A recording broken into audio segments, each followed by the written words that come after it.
Hello, everyone. Welcome back.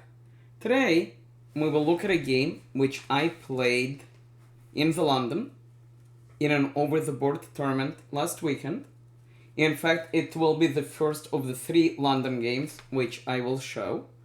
So, if you're not subscribed to this channel, please do. So this way you will be able to see the future London videos when they come out. My opponent in this round was rated a little under 1600 USCF. His peak is around 1650, 1660. He dropped a little since then. So let's take a look. I start with d4, knight f6, bishop f4 the London. He plays the King's Indian line. Against the King's Indian, my approach is to play knight c3 to prepare e4, which is what I did.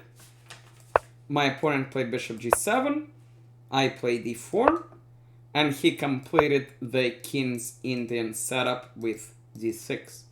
So the way we play usually in these positions is with queen d2. The point is we want to castle. We also want to connect the bishop and the queen, because our bishop wants to trade for this bishop, and then we want to attack. My opponent decides not to castle, which is understandable. Castling is quite scary, because white can launch a quick attack. In fact, after castle, as you can already see, white is +1.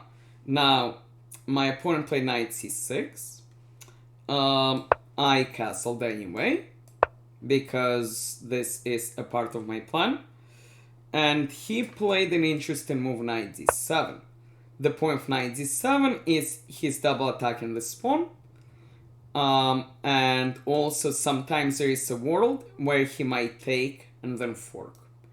I thought for a while, I considered the computer move d5, but ultimately I drop the bishop back. I provide extra support to the pawn. I might play pawn f4, and I don't have to worry about any of the forks with knight d4 and pawn e5. My opponent played knight b6, opening the door for the bishop. There is also some world if my bishop disappears, where this knight can go here. That's something I need to be careful about. I develop my knight f3. As I expected, he played bishop g4, pinning my knight. I asked him a question. For obvious reasons, he cannot drop because I trap the bishop with g4. Dropping here is a waste of time, so he took, I took, and I have a long turn advantage of the bishops. He played pawn h5. And I gained a little bit more space with pawn f4. Sometimes I might be able to play pawn f5, especially if he castles. He plays pawn e6, making it a little bit more difficult to play this move. I play rook g1, improving my rook, and renewing the idea of pawn f5. He played queen d7, making it harder to play f5. He also wants to castle. And here, computer wants it to play pawn d5. A move which I considered, but I did not like the idea of opening the bishop. I played queen d3 with the idea to renew the threat of f5. And he played pawn d5. So if I take, it becomes really hard for me to play pawn f5. So I spent a long time here, significantly over 10 minutes, and I played the best move. I went for this break. I need to be aware, which I am, that at some point knight b4 could be a move. The point of knight b4 is to force my queen from this square, but I thought that I could respond with queen b5 here in his knight. If he took, I could respond with knight takes here in this pawn. So he played knight e7. I took on g6, creating some weaknesses.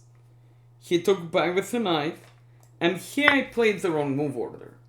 I played bishop g5 right away with the idea to open the rook and make it harder for him to castle. It would have been even better to take immediately and then play bishop g5, because now this is even more scary and black king cannot go in any direction. I played bishop g5 right away, which is a little bit worse, and now he neutralizes my bishop with his bishop, bishop h6. I took his bishop, he took back, I took on d5.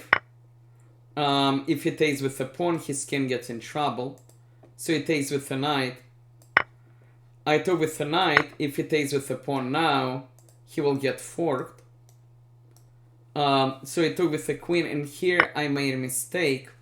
I saw bishop b2, bishop g2, but I thought queen a2 would be a problem, which is why I did not do it. In fact, this is a very good move, and the logic is after queen a2, I now have queen b5, and I'm better.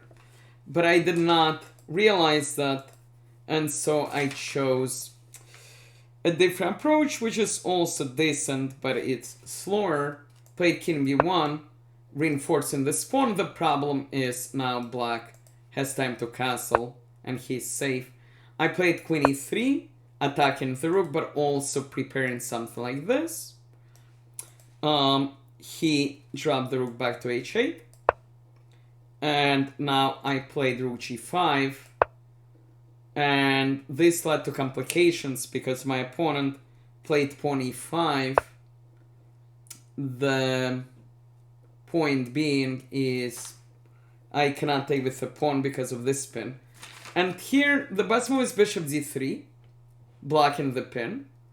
I did not find it. I played the second best move. I played bishop g2, improving my bishop with tempo. And here my opponent made a decisive mistake. He played the move pawn takes pawn. And this leads to a forcing sequence, which is going to win me material. I'm going to pause and see if you can spot it. And the sequence, which I hope you were able to find, is rook takes queen, pawn takes queen, rook takes rook, rook takes. Of course, we don't trade right away. We throw in bishop takes b7, because then we can take on the next move. Takes, takes, takes, and the rest is just us stopping black's plans. Rook needs to go to d1. Knight f4, attacking my pawn. There is no need to give up that pawn, so I played pawn h4. Play knight h3, defending the pawn, and now the king needs to come and help. King c1, king c6, king d2, pawn f5, king e2, knight f4, and this game concluded several moves later because black gets no counterplay and white slowly is going to clean up. So that was my first game with the London this past weekend.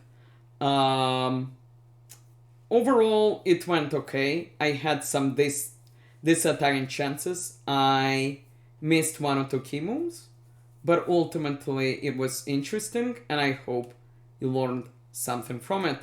I will be back with another London game shortly. Please like, please subscribe, and I will be back soon. Thank you.